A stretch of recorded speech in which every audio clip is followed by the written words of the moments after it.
Wow, there you go at the wild card game. Joe Girardi at the forefront of the intellectually violent revolution. That was something. I mean, can I explain the premise? Yes, go ahead. I thought since initially John Smoltz said, hey, if you're looking to get to the World Series, right, win a World Series, save Luis Severino for Game 1 of the Division Series. Now, normally that's crazy. You got to win that game.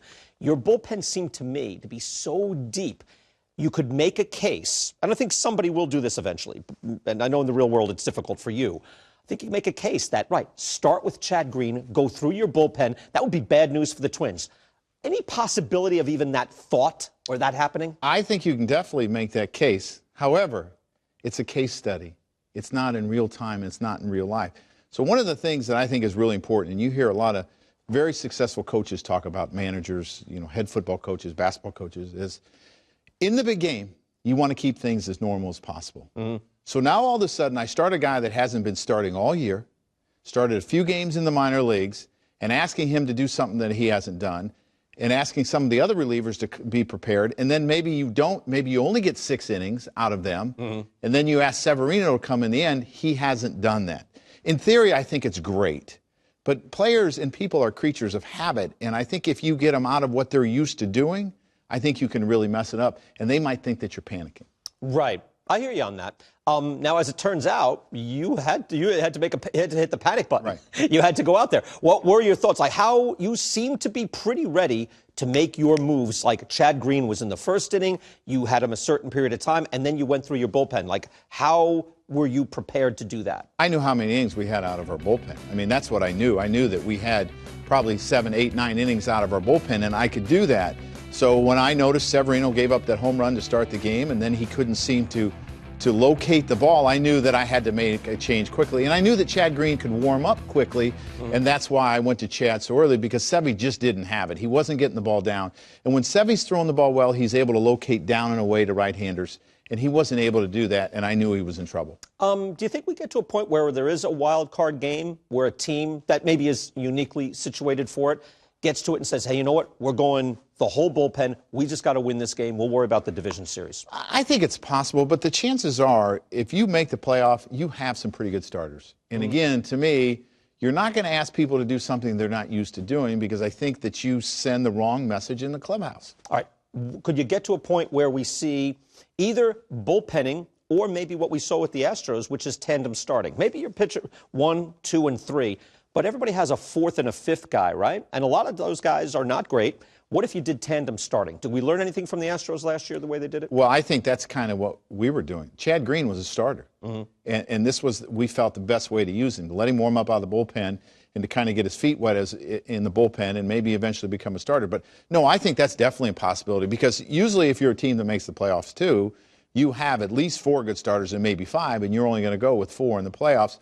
So you're going to put those guys in the bullpen because you know they can give you distance, and it worked really well. I want to ask you a specific question about using the bullpen, because you know I'm a fan of your work. I mean, you get after it.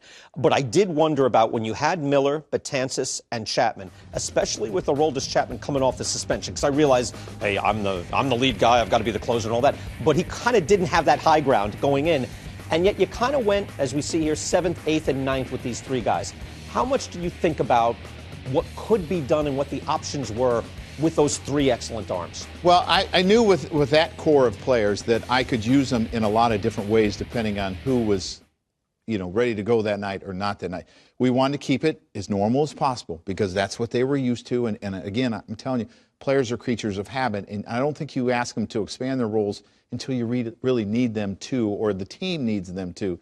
So I stuck with that. We knew we could get multiple innings out of Dellin, multiple innings out of Andrew, and multiple innings out of Aroldis if I needed it. What did you think about what the Indians did immediately with Miller? I mean, I know they had Cody Allen already set up and Shaw pretty much set up, and they just let him float. What do you think of what they did with him? I think it was brilliant because they knew that Andrew was willing to move around. He had been the closer. He went back to the 8th inning. They knew that he was willing to move around, and I thought it was brilliant. They used him in high leverage situations, and we used Chad Green somewhat that way. We used David Robertson that way once we acquired him, to where you had a closer, but you had more than one closer, and you could use that other closer when it was really important. You had so many good guys. This doesn't apply here, but how about if you had one fireman who was outstanding?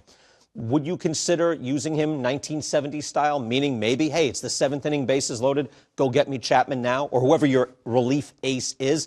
Because that managers have dabbled with it. They haven't quite gone back to it. What do you think of that idea? I don't think it's necessarily a bad idea, but the player has to buy in. And when you talk to players, you can tell who buys in and who doesn't buy in. Because as soon as it goes wrong, they're going to tell you, well, I'm not used to it, I'm not comfortable, and then it becomes a huge story.